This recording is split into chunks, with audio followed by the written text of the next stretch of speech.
반갑습니다. 네, 뭐 석식하고 온 건가요? 네. 제가 한 10년 전쯤에 여기 가야고등학교에 입시 설명회를 온 적이 있어요. 그래서 그때 저기 박물관역 그 경전철 그 서울에 없는 거라고 꼭 타보라고 해가지고 아무도 없는데 제가 탔던 기억이 나거든요. 되게 신기하다 막 이랬던 기억이 나는데 10년 만에 오니까 굉장히 또 반갑고 학생들 보니까 너무 즐거운 것 같아요. 우선은 그래서 여러분 공부하는데 수학이 되게 어려워, 그쵸? 그래서 수학 공부를 어떻게 해야 될지 제가 좀 설명을 해드리도록 할게요. 여러분이 지금 대학교에 입학을 해야 되고, 그리고 좋은 대학교에 가고 싶은 친구들이 나 공부 어떻게 해야 되지 하고 여기 모였을 겁니다.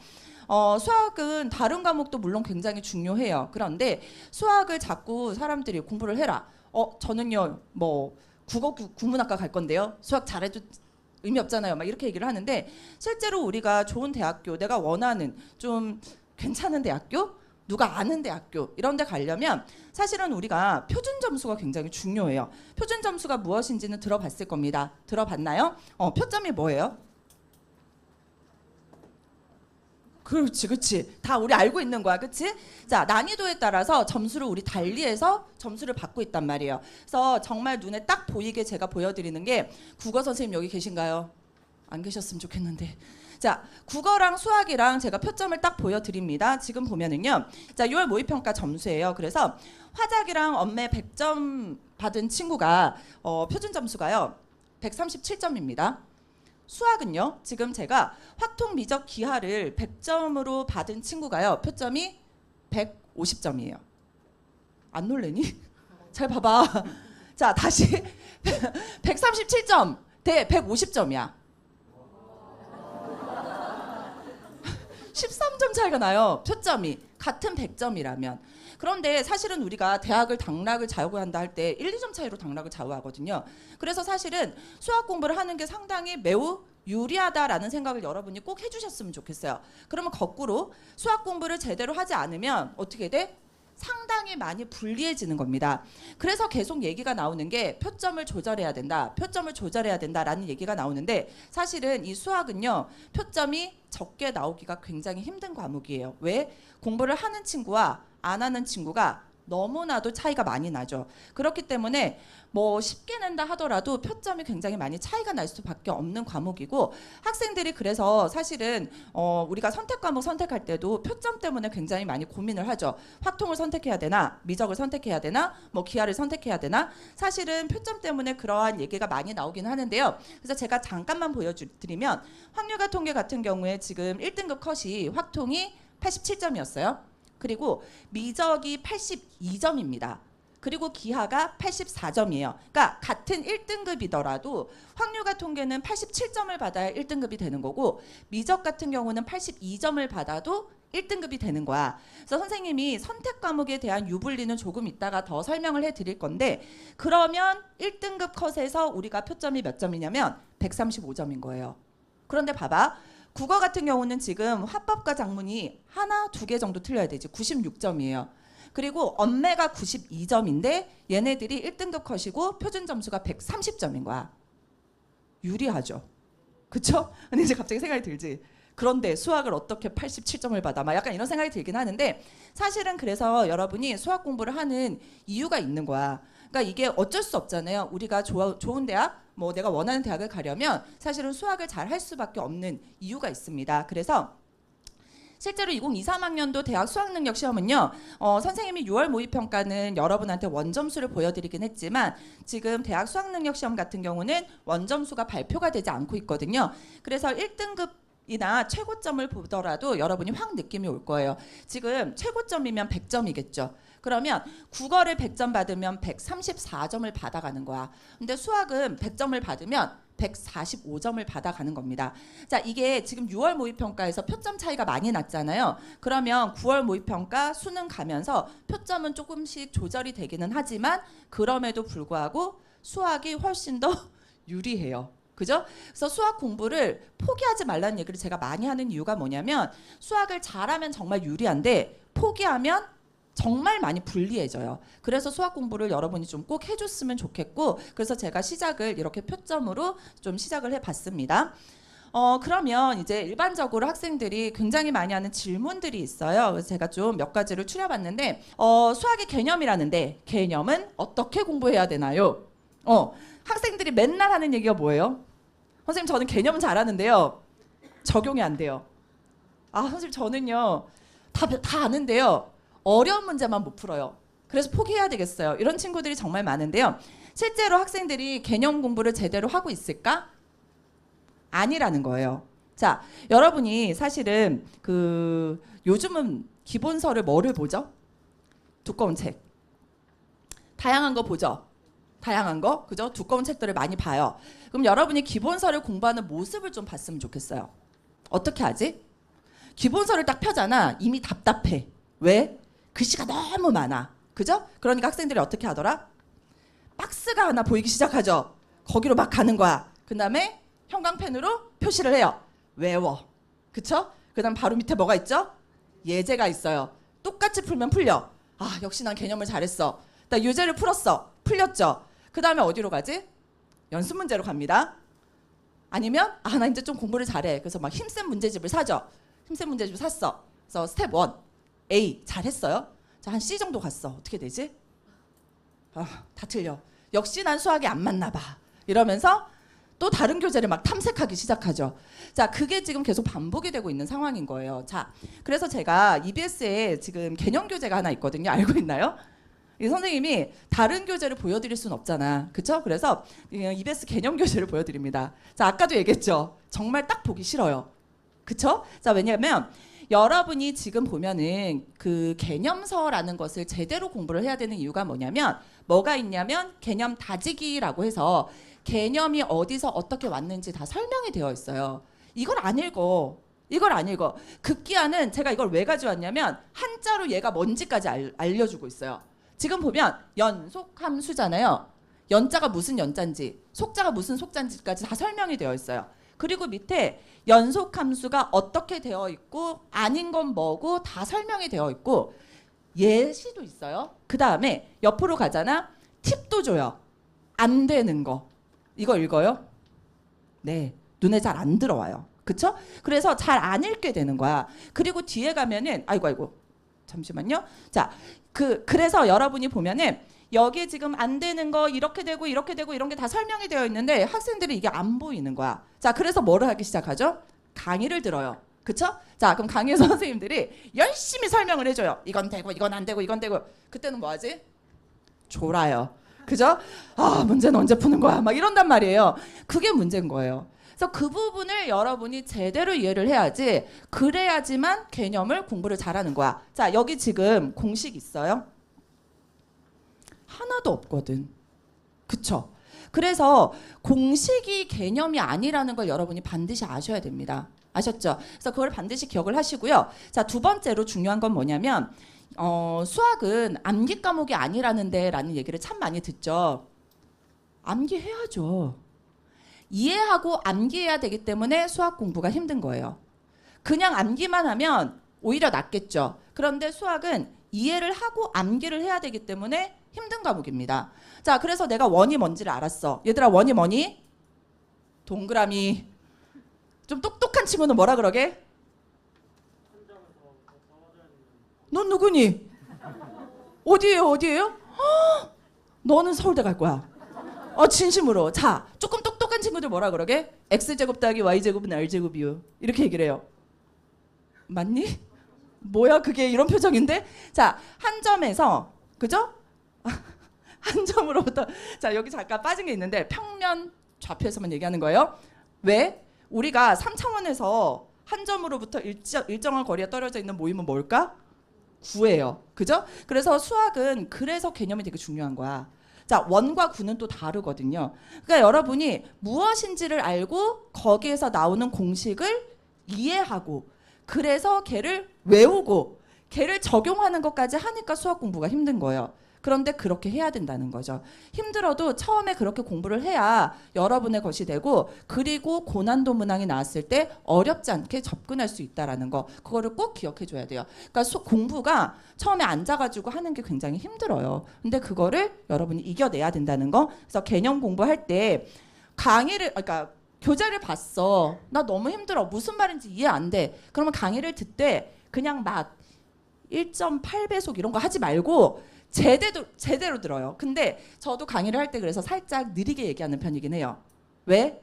학생들이 한 1.5배속은 하겠구나 이런 생각이 들어서. 그런데 그렇게 약간 빠르게 듣더라도 제대로 듣고 넘어갔으면 좋겠어요. 공부하다가 특히나 수학 그렇죠. 저도 며칠 전에도 질문 받았어요. 지수함수, 로그함수를 하는데 지수로그 계산할 때까지 괜찮았대요. 그래프 나오니까 못하겠다는 거예요. 그래서 선생님 저 어떻게 하죠? 역시 전 수학이 안 맞아요. 또 항상 기승전 수학이 안 맞아요잖아요. 공부하다가 모르는 부분이 나오면 어떻게 하는 게 좋을까 얘들아? 어떤 분들은 그러죠. 해설지 보지 말고 풀릴 때까지 해라. 그런 얘기 들어본 적 있어요? 저는 그 말에는 반대예요. 그러다가 하루 종일 뭐 시간 다 낭비할 수는 없잖아요. 저는 사실은 해설지를 보는 건 그렇게 나쁘지 않다고 봐요. 왜냐하면 해설지를 내가 이해하는 게 되게 중요하거든요. 해설지에서 왜 이렇게 풀었는지를 이해하는 친구면 충분히 해설지를 봐도 좋아요. 그리고 자, 어떤 우리가 교재를 하나 선택을 했어. 그러면 중간에 당연히 어려운 부분이 나와요. 그리고 내가 힘든 부분이 나와요. 그럼 그거는 수학이랑 나랑 안 맞는 게 아니라 그 부분만 나한테 어려운 거예요. 그게 좀 많은 친구도 있어요. 그런데 그래도 어떻게 하라고 하냐면 한 권을 끝까지 다 공부하세요. 오케이? 요즘 메타인지라는 얘기 많이 들어봤죠? 메타인지가 뭐지? 그쵸. 너 자신을 아는 거야. 그래서 내가 만약에 수학원을 공부를 해요. 교재를 하나 선택했어. 그래서 처음부터 끝까지 쭉 공부를 하는 거야. 중간에 모르는 부분이 계속 나오잖아요. 그거를 내가 아는 게 중요한 거야. 무슨 얘기인지 알겠어요? 그래서 모르는 부분이 나오면 내가 어느 정도 시간을 정해놓고 그 부분에 대한 것을 이해를 했는데 안 돼. 그러면 우선 넘어가요. 그래서 넘어가는데 다 넘어가지 말고 넘어가면서 쭉 하면서 내가 어떤 생각을 하면 돼? 아, 나는 로그 함수 그래프가 부족하구나. 나는 코사인 법칙이 좀 잘 안 되는 것 같아.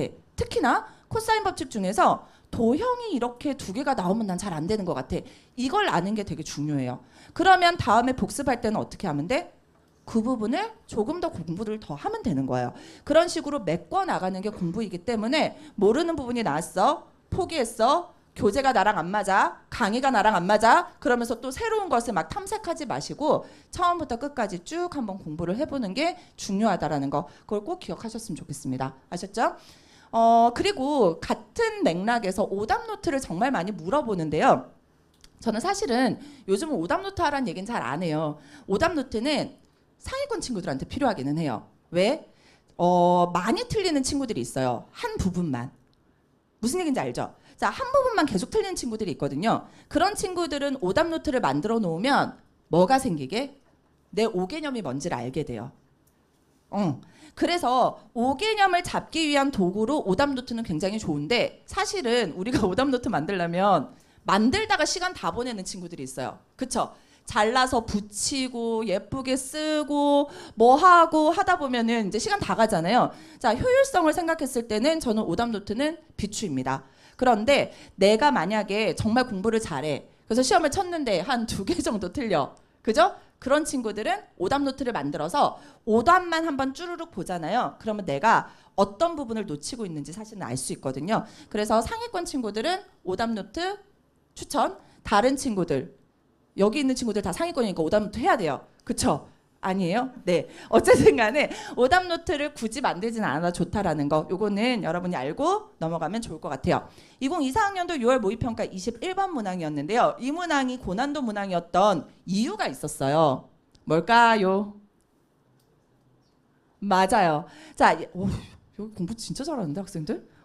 자, 얘네들이 지금 기억, 니은, 디귿 문제예요. 합답형 문항이라고 하죠. 합답형 문항은 대대로 21번이나 20번에서 객관식으로 출제가 되었습니다. 대대로. 자, 그런데 작년부터 느낌이 쎄했어요. 왜 그랬게? 작년에 수능 문제로 합답형 문항이 나왔거든요. 그런데 정답이 뭐였게? 기억이었어요. 네. 합답형 문항이 대대로 거의 한 이지선다로 바뀌어 있었어요. 그죠? 답은 기억, 니은 아니면 뭐 니은 디귿 이런 식이었거든. 그러다 보니까 이지선다였던 거야. 그러니까 반반에 해당하는 거야. 그러다 보니까 작년에 어떻게 했습니까? 빵 하고 답이 기억이었어요. 그래서 오답률이 굉장히 높아졌죠. 그랬는데 다들 난리가 난 거죠. 어떻게 이럴 수 있어요? 막 이랬지? 근데 이번 6월 달에 이렇게 보여져 버렸습니다. 얘를 어디로 보내버렸냐면 단답형으로 보내버렸어요. 그래서 기억이 맞으면 100점을 주는 거야. 니은이 맞으면 10점을 주고 디귿이 맞으면 1점을 주는 거죠. 그래서 얘네들이 무조건 다 풀게끔 만든 거예요. 그래서 고난도 문항이라고 이번에 얘기를 했는데 사실은 이게 고난도 문항이었던 이유 중에 하나가 또 뭐냐면 학생들이 명제를 굉장히 많이 잊고 있었습니다. 명제 언제 배워요? 고등학교 1학년 때 배우잖아. 맞아요? 2학년, 3학년 수능 공부하면서 명제를 거의 볼 일이 없어요. 그러다 보니까 학생들이 이 문제를 딱 보자마자 어떤 생각이 들었게? 나 명제 까먹었는데? 어떡하지? 이렇게 한 거야. 사실 별거 아니거든? 기억 맞으면 100점 주는 거야. 니은 맞으면 10점 주는 거고. 그런데 학생들이 그러다 보니까 이게 오는 중압감이 되게 컸던 것 같아요. 그래서 사실은 솔직히 얘기하면 기억, 니은, 디귿에 대한 문제는 그렇게 어렵지 않았거든요. 그런데 오답률이 꽤 많이 높아졌습니다. 여러분은 개념, 진짜 맨날 식상하지만 개념에 충실하게 공부를 하시면 되고요. 실제로 이 문제가 꽤 어려웠던 문제인 이유는 뭐냐면 지수함수와 로그함수의 그래프를 모두 이해해야 되는 그러한 유형의 문제였어요. 그런데 얘네들이 사실은 수능 특강에 있는 문제와 굉장히 흡사하게 출제되었기 때문에 제대로 공부를 한 친구들이라면 어렵지 않게 해결할 수 있었어요. 자, 그 다음에 우리 작년 30번 문항이 고난도 문항이라고 발표를 했습니다. 작년 수능 30번 문항은요. 왜 고난도 문항일까? 절대값 때문이에요. 맞아요. 자, 그런데 실제로 제가 강의하면서 제일 많이 하는 얘기가 뭐게? 평가원은 절대값을 너무 좋아해 라는 얘기를 정말 많이 해요. 이 친구 들었어요? 어머. 네. 제가 항상 하는 얘기 중에 하나가 뭐냐면 평가원은 절대값을 정말 좋아해. 평가원은 2차 함수를 정말 좋아해. 자, 그게 다 우리 언제 배웠던 거야? 중학교, 고등학교 1학년 때 배웠던 내용이에요. 걔네들을 계속 같이 출제하다 보니까 학생들은 굉장히 어렵게 느껴집니다. 사실은 그 부분에 대한 내용만 잘 이해하고 있으면 이것도 충분히 여러분 맞출 수 있는 문제고요. 작년 같은 경우에 지금 이 30번 문항이 사실은 학생들이 오답률이 높기는 했으나 다들 공부 잘하는 친구들은 뭐라 그랬어? 그래도 풀만하다라는 얘기를 했어요. 그래서 요 정도 난이도에서 조금 조절해서 출제가 될 건데 다시 한번 얘기하지만 우리가 고등학교 2학년, 3학년 때 배우는 과목에서 개념을 확 어렵게 낼 수 있어요? 절대 그렇게 못 내요. 대학교 수준으로 낼 수가 없어요. 그러면 난이도를 높이려면 어떻게 할 수밖에 없어? 절대값을 같이 물어본다던가 아니면 2차 함수를 같이 물어본다던가 이럴 수밖에 없기 때문에 제가 지금 1학년, 2학년 학생들한테 계속 하는 얘기가 지금 배우는 게 진짜 중요해요. 그래서 잘 배우고 넘어가셔야 돼요. 알겠죠? 과목별로 선생님이 수학학습법을 좀 알려드리려고 합니다. 왜냐하면 여러분 지금 되게 고민이 많이 될 거예요. 이미 선택 과목 선택했죠? 네. 바꿀 수 있어요? 이러면 선생님들한테 혼나는데. 살짝 바꿀 수 있잖아요. 그렇죠? 자, 그래서 고민이 많이 될 건데 특히 수학 때문에 고민을 많이 할 겁니다. 왜? 표점 유불리 때문에. 나중에 수능 치기 전까지도 고민을 해요. 학생들이. 6월 모의평가 치고도 바꾼다고 하는 친구들이 있어요. 자, 우선은요. 우리가 공통수학은요. 선생님이 이걸 왜 보여주냐면 방정식, 부등식은 뭐 어쩔 수 없어. 구구단 같은 거예요. 여러분 잘해야 되고요. 방정식에서 특히나 2차 방정식의 근과 계수의 관계 무조건 나옵니다. 수능에서 항상 나와요. 항상 나오는 내용입니다. 부등식 계산하는 거 당연해요. 그래서 너무나도 중요하니까 꼭 알고 있어야 되고요. 자, 도형의 방정식에서 우리 뭐 배웠습니까? 네? 접선. 그죠? 원에 대한 얘기는요. 무조건 나와요. 왜? 나중에 우리 수학원 가면 삼각함수 있죠. 여기에서 무조건 같이 나오기 때문에 다 알고 있어야 되고 수학 2에서도 우리가 미분 적분에서도 함께 나와요. 그렇기 때문에 도형의 방정식에서 우리 뭐 평행이동이나 아니면 뭐 대칭이동 같은 것들 그리고 원에 대한 얘기들은 다 잘 알고 있어야 되고 직선 마찬가지입니다. 아셨죠? 그거 알고 있어야 되고요. 집합과 명제는 사실은 솔직히 얘기하면 다른 과목이랑 함께 나오기가 조금 힘들어요. 다만 몇 개인지 개수를 셀 때는 되게 중요하죠. 왜? 집합에서 여러분이 원소를 생각해 보자. 이 집합 안에 원소가 1, 2, 2, 3이 있어. 제가 1, 2, 2, 3이라고 했어요. 원소의 개수 몇 개예요? 3개잖아. 자, 집합으로 내는 이유는 뭐냐면 겹치는 걸 하나로 세세요라는 뜻이에요. 사실은. 그래서 그런 의미로 집합과 명제를 좀 알고 있는 건 필요하지만 사실은 집합과 명제는 그리 많이 중요하진 않아요. 그러니까 여러분이 기억을 하셔야 돼요. 뭐가 더 중요한지. 자, 그 다음에 함수. 함수 너무 중요하죠. 함수는 뭐 어쩔 수가 없어요. 그런데 특히나 역함수에 대한 개념, 합성함수에 대한 개념은 최근에 수학2와 함께 너무나도 많이 등장하고 있기 때문에 정리를 꼭 하고 넘어가셔야 되고요. 경우의 수의 경우에는요. 나중에 우리 확률과 통계를 선택하는 친구는 한 번 정도는 복습하고 넘어가셔야 됩니다. 그러니까 순열과 조합 같은 경우에 우리가 확률과 통계에서 다시 등장하기 때문에 반드시 알고 넘어가셔야 돼요. 알겠죠? 자, 그러면 벌써 끝났네. 1학년? 할만하지? 네, 복습하세요. 자, 2학년 갔습니다. 지금 수학 1이랑 수학 2가 있는데요. 얘네들을 공부하는 방법이 조금 달라요. 자, 그래서 이거를 설명해 드리려고 하는데 수학 1은요. 1단원, 2단원, 3단원이 완전 다른 애들이야. 그쵸? 1단원은 지수와 로그고요. 2단원은 삼각함수고요. 그리고 3단원은 수열이기 때문에 얘네들은 완전 별개의 아이들이야. 그래서 제가 무슨 얘기를 하냐면 1단원 하다가 선생님 저 못하겠어요? 그럼 2단원 해요. 2단원 하다가 저 못하겠어요? 그럼 수열부터 해. 괜찮아요. 그래서 중간중간에 어려운 부분이 나오면 그냥 뛰어넘고라도 끝까지 한번 해보세요. 자, 수열도 마찬가지예요.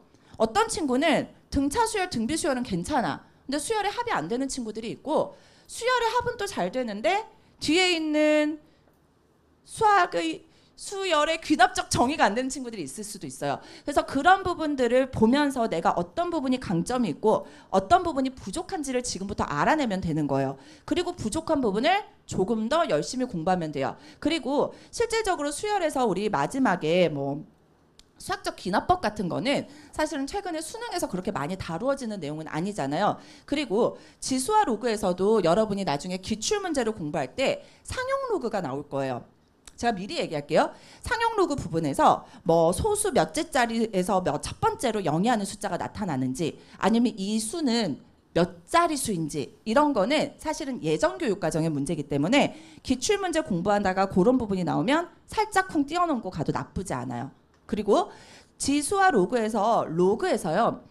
격자점이라는 거 들어본 적 있어요? X좌표와 Y좌표가 모두 자연수. X좌표와 Y좌표가 모두 정수. 그러한 고난도 문항이 예전에 한 문제 푸는데 막 30분 넘게 걸렸거든요. 그런 문제들은 지금 다 지양하고 있어요. 그래서 기출문제 공부를 하면서 그런 문제들은 나오면 되게 양이 많아요. 기출문제로 한동안 스테디셀러였거든. 그런 애들은 살짝 쿵 뛰어넘고 가도 좋아요. 그렇게 알고 사실은 삼각함수에 좀 더 힘을 실어주는 게 좋아요. 왜? 교육과정이 바뀌면서 삼각함수는 새롭게 들어온 과목이거든. 그러니까 이 부분은 조금 더 집중해서 공부할 필요가 있고요. 수열 같은 경우도 아까도 얘기했지만 빈칸 추론 문제가 많이 줄어들고 있기 때문에 너무 어려우면 그것도 나중에 공부해도 돼요. 그런 식으로 순서를 잘 기억하시면 좋은데 이제 수학2가 문제죠. 수학2는요. 1단원 하다가 모른다고 해서 2단원 가면 이해가 안 돼요. 자, 수학2는 1단원, 2단원, 3단원이 다 같은 애들이에요. 친구들이야. 그래서 1단원을 잘 알고 2단원 가야 되고 2단원 잘 알고 3단원 가야 되기는 해요. 그런데 중간중간에 여러분이 너무 힘들다 이런 부분들이 있어요. 예를 들면 뭐 어떤 게 있을까? 평균 변화율?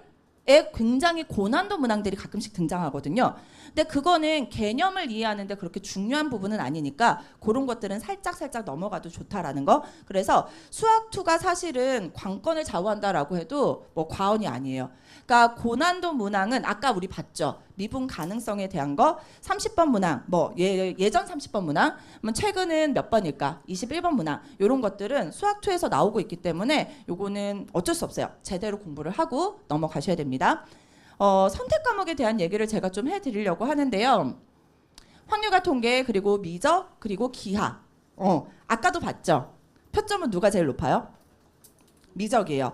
그래서 최근에 미적분을 선택하는 친구들이 굉장히 많아졌습니다. 어마어마해요. 어마어마해. 왜? 나 미적하면 표점이 잘 나올 것 같거든. 그럴까? 그럴까?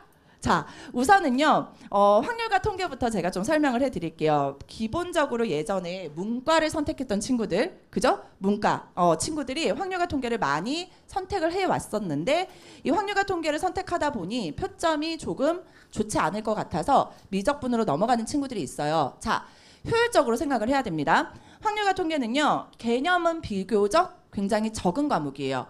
유형만 알고 있으면 웬만하면 문제가 다 풀려요. 그래서 제가 항상 얘기하지만 확률과 통계 선택한 친구는 매일 30분만 공부해도 8문제 다 맞출 수 있어요. 대신에 매일 30분이에요. 매일 30분. 그리고 최근에 난이도가 좀 높아진 문제들은 다 어디서 나오고 있냐면 통계에서 나오고 있어요. 왜? 통계 부분은 유형이 중요한 과목이 아니라 개념이 중요한 과목이에요. 근데 학생들이 왜 힘들어하게? 아까도 얘기했잖아요. 전형적으로 문과를 선택한 친구들이 확률과 통계를 많이 선택을 해요. 그러다 보니 비하는 게 아니라 그래프에 약한 친구들이 많아요. 근데 통계는 그래프에 대한 이해도가 굉장히 중요한 과목이에요. 그래서 통계에서 고난도 문항이 나오면 다 그래프로 어렵게 내거든요. 대칭성에 대한 것들을 막 물어본단 말이야. 그래서 그 부분은 개념을 제대로 잡고 넘어가셔야 돼요. 그래서 확률과 통계 선택할 친구들은 그 부분은 잘 기억을 하시고요.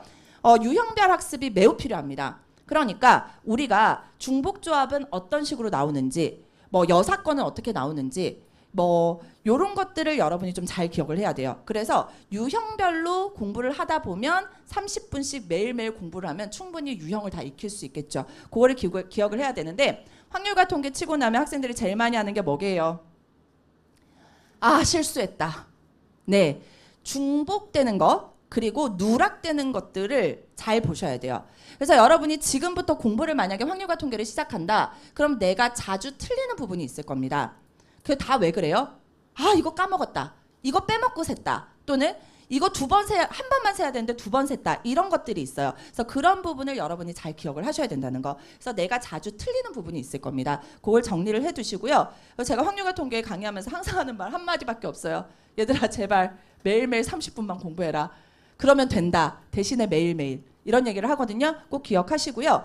자, 이제 미적분이 가장 궁금할 겁니다. 미적분은요, 선택을 하면 유리한 것이 좀 많기는 해요. 왜? 표점이 매우 높아요. 그리고 미적분이랑 수학2가 굉장히 많이 관련이 있기 때문에 미적분을 공부를 하는 것은 수학2를 복습하는 것도 되거든요. 그리고 자연스럽게 수학2에서 고난도 문항이 미적분에서 배운 내용을 활용해서 문제를 풀 수도 있어요. 그러다 보니 미적분을 선택한 친구들이 조금 더 유리하다라는 얘기를 굉장히 많이 해요. 그런데 공부량이요. 제가 여기다가 되게 순화해서 써놨거든. 비교적이라고 했거든요. 진짜 거짓말 안 하고 확률과 통계 한 3배 정도 되죠. 책 두께를 제가 한번 비교를 해봤는데 특히나 기출문제 보면은 기하나 확률과 통계보다 한 2~3배 돼요. 그만큼 공부한 양이 많습니다. 내용도 정말 많아요. 특히 2단원 가잖아요. 어떻게 됩니까? 쓰러질 것 같죠? 언제 끝나나잖아. 무슨 함수가 이렇게 많아. 막 이렇잖아요. 막 삼각함수 끝났더니 지수함수 나오고 지수함수 끝났더니 로그함수 나오고 막 이래요. 그래서 공부량이요. 처음부터 잘 아셔야 돼요. 정말 많아요. 그러니까 유리한 게 아니야. 그만큼 열심히 많이 공부를 해야 된다는 거예요. 그거를 반드시 알고 접근하셔야 되고요. 미적분 같은 경우는 확률과 통계랑 다르게 수학 1, 수학 2를 먼저 공부를 하고 접근해야 돼요. 안 그러면 이해가 안 돼요. 그래서 미적분 공부하기 전에 수학 1, 수학 2가 먼저 공부가 되어 있어야 된다는 거, 그거를 기억을 하시고요. 수학 2와 공통 개념이 정말 많습니다. 다만 다른 함수들을 적용하는 연습을 하는 거잖아요. 그렇기 때문에 수학 2를 공부하는 데 있어서 사실 유리하기는 해요. 그래서 그런 것들을 잘 기억하시고, 대신에 제가 지금 여기다가 되게 작게 써놨어요. 매일 1시간 이상이라고. 1시간이 아니라 1시간 이상. 자, 확률과 통계 아까 뭐랬지? 매일 30분. 미적분은 1시간 이상이에요. 1시간이 아니라. 그래서 미적분은 사실은 양이 많고 공부할 분량도 많고, 아까도 얘기했지만 급기야 확률과 통계에서 공부 잘하는 친구들이 미적분으로 넘어오고 있어요. 그러다 보니까 사실은 상대적으로 상대평가기 때문에 오히려 점수 따기가 힘들 수도 있기 때문에 그런 것들은 좀 잘 고려했으면 좋겠고요. 기하는 원래 되게 어려운 과목이거든요. 원래 되게 어려운 과목이에요. 근데 다 뺐어요. 학생들 힘들까 봐. 그래서 내용 자체가 그렇게 많이 어렵진 않습니다. 다만 공부량이 그래서 비교적 적기는 한데요. 저는 2번이랑 3번이 굉장히 중요한 것 같아요. 도형이나 공간 지각 능력이 조금 내가 좀 힘들다 이런 친구들이 있어요. 이게 다 이제 2차원이랑 3차원에서 일어나는 일들이잖아요. 그래서 학생들이 맨날 뭐 하지? 상상하잖아요. 기하를 하면 다 하늘만 보고 있어요. 근데 제가 항상 하는 얘기지만 문제는요. 평면에다가 냅니다. 여러분 지금 아무리 기술이 발전했다고 해서 여러분이 컴퓨터로 시험을 치는 게 아니잖아요. 그래서 상상해서 공부하면 안 돼, 기하는. 자, 3차원에 있는 걸 종이에다가 찍어서 문제를 출제하고 있기 때문에 2차원에서 어떻게 구현되는지를 잘 알아야 돼요. 그러려면 어떻게 해야 될까요? 내가 많이 그려봐야 돼요. 내가 2차원에서 그려봐야지만 이게 어떻게 나타나는지를 느낄 수 있어요. 그래서 기하를 선택하는 친구들이라면 반드시 연습장에다가 많이 그려보셔야 돼요. 많이. 아셨죠? 그렇게 해서 매일 30분만 공부해도 돼요. 뭐 할래요? 고민되죠. 자, 그래서 사실은 뭐 기하는 거의 선택자가 많지 않을 건데 미적분이랑 확률과 통계를 선택하는 데 있어서 내가 정말 열심히 어떻게 잘할 수 있는지를 좀 고민을 해보고 그래도 나는 확률과 통계를 선택하고 그리고 다른 과목에 힘을 쏟겠다. 이거는 저는 나쁘지 않은 것 같아요. 그래서 그런 식으로 여러분이 좀 잘 보고 결정하시면 좋을 것 같습니다. 일반적으로 이제 우리가 공부를 하는 데 있어서 저는 수능 강의를 하고 있는 상황이긴 하지만 제가 되게 오랫동안 학교에서 근무를 했었기 때문에 여러분한테 꼭 잔소리 아닌 잔소리를 할 수밖에 없는데 기말고사 끝났다면서요. 성적 나왔어요? 아직 안 나왔죠? 나왔어요? 나왔어? 확인하고 있어요 지금? 그치. 맞아요. 어때요? 정시로가 되어야 되겠다. 막 이런 말도 안 되는 소리를 제발 안 했으면 좋겠습니다. 제발. 그런 얘기 많이 해요? 네. 그런데 사실은 여러분 지금 1학년이고 2학년이잖아요. 아직 3학년까지 남아있고 정말 중요한 건 학교 수업이에요. 내신입니다. 그러니까 학교 수업 이퀄 내신이 아니라 학교 수업 이퀄 내신 앤드 수능이야. 알겠죠? 그렇게 가셔야 돼요. 자, 선생님 저는요 이제 내신 포기할 그런 얘기 안 했으면 좋겠어요. 그리고 이 내신이라는 거는 끝까지 따라다녀요. 악착같이. 그렇기 때문에 여러분이 내신을 절대로 버리진 않으셨으면 좋겠고요. 자, 그러면 우리가 내신이랑 수능 공부법이 살짝 다르긴 합니다. 왜 그렇죠? 다양하게 달라요. 그래서 출제 기관이 다르지. 내신은 학교에서 출제를 하죠. 그 다음에 선생님들이 출제를 합니다. 그리고 범위는요. 범위가 주어지지. 맨날 범위를 알려주십니다. 얘들아 여기서만 공부해. 똑같이 낼게. 너넨 뭐라고 하니? 완전 다르던데요. 막 이러죠?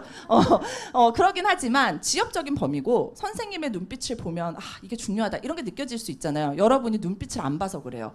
그래서 학교 내신은 학교 수업에 충실해야 돼요. 다른 거 하지 말고 제발. 그래서 요거는 여러분이 무조건 제대로 잡고 넘어가야 돼요. 선생님 이번에 망쳤는데요. 어쩔 수 없잖아. 다음 걸 잡아야죠. 그래서 그런 식으로 계속 내가 포기하지 말고 가셨으면 좋겠어요. 3학년이 되더라도. 알겠죠? 자, 그리고요. 3학년이 되면 다 보통 시험을 어디서 냅니까? 연계교재에서 내요. 그럼 연계교재 복습하는 거거든요. 그게 수능 공부라고. 그러니까 그런 식으로 여러분이 공부를 하셨으면 좋겠고요. 자, 수능은요. 출제 기관이 한국교육과정평가원입니다. 자, 왜 이런 얘기를 하냐면 여러분이 1학년, 2학년 때 치는 시험은요. 평가원에서 만든 시험이 아니에요. 학생들이 시험을 치고 나면 나는 모의고사랑 안 맞아 이런 친구들 많죠. 모의고사는요.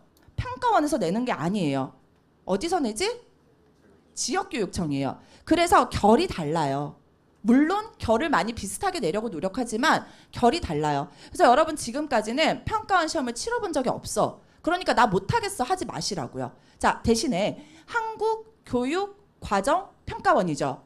평가원에선 수능 문제만 낼까요? 아니에요. 모의평가도 하네. 그죠? 또 여러분의 교육과정을 만들어요. 여러분의 교육과정을 만들어요. 1학년 때 뭐 공부하고 2학년 때 뭐 공부하고 수학에서 뭐를 넣을까 뺄까 이거를 다 여기서 하는 곳이에요. 그래서 뭐를 중요시 여깁니까? 교육과정을 중요시 여기는 거예요. 예전에 몇 년 전에 학생들 맨날 싸웠던 게 있어요. 로피탈이 나오네 마네. 교육과정에서 로피탈은 없어요. 그러면 로피탈로 풀리는 문제를 낼까요? 아니란 말이에요. 그러면 교육과정에서 벗어나는 걸로 풀려. 그럼 그 문제는 아무리 좋아도 어떻게? 버려요. 그렇기 때문에 교육과정에 충실하게 공부하는 게 굉장히 중요해요. 그래서 교육과정에 충실한 교재가 뭡니까?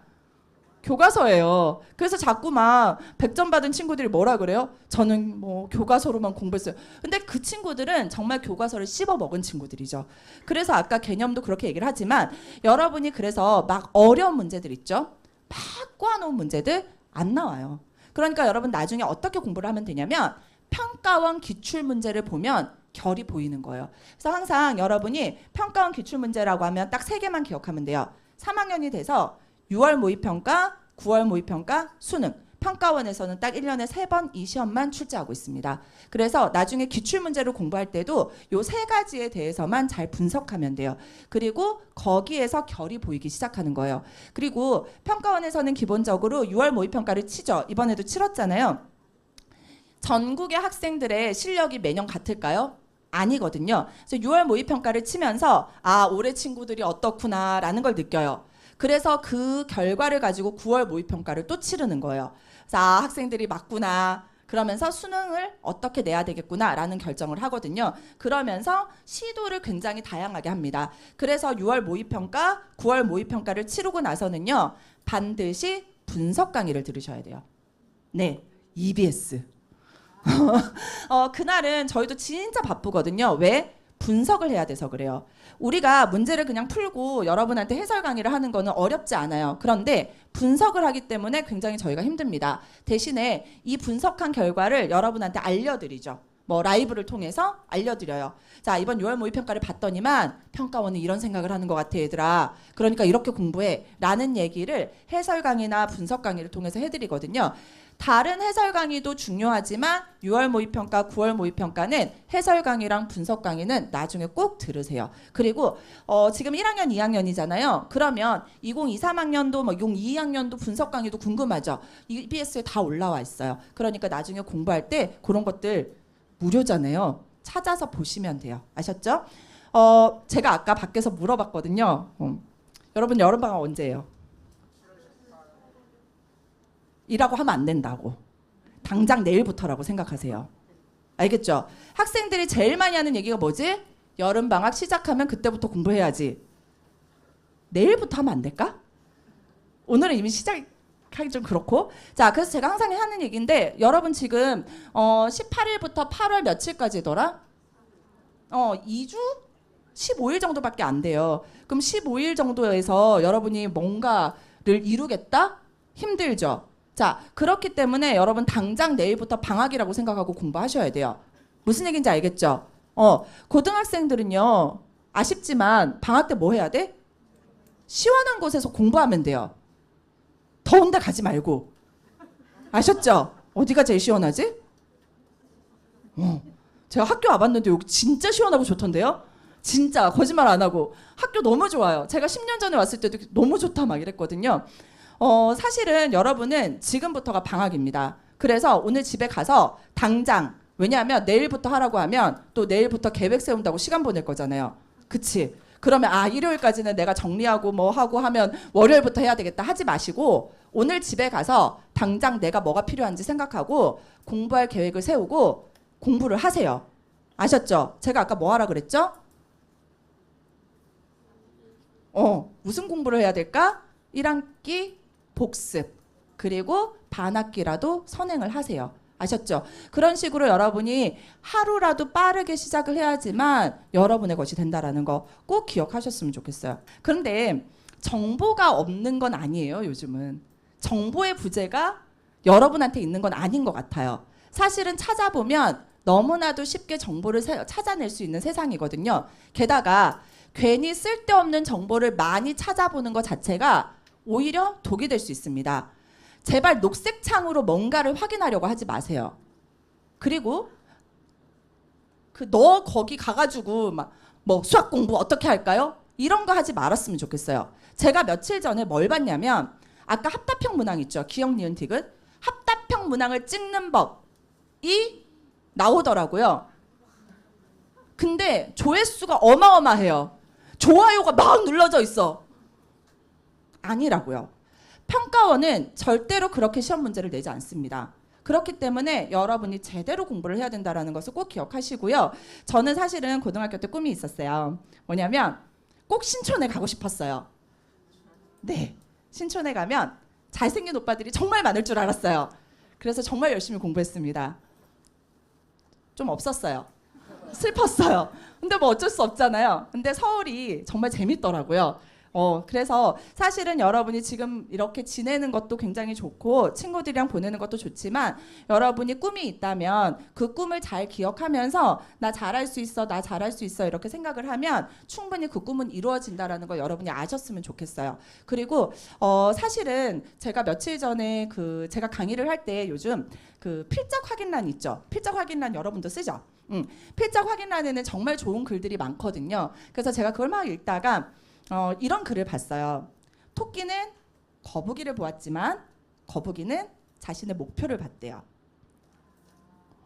이런 거 좋아하더라고요. 네, 오늘 외웠어요. 근데 사실은 정말 저도 그걸 딱 보면서 딱 느꼈습니다. 제가 고등학교 때 항상 했던 생각이 뭐였냐면 내 페이스대로 공부하자. 친구가 뭐 하는지 보지 말자. 내가 하고 있는 것만 매일매일 제대로 하자. 이게 제 생각이었거든요.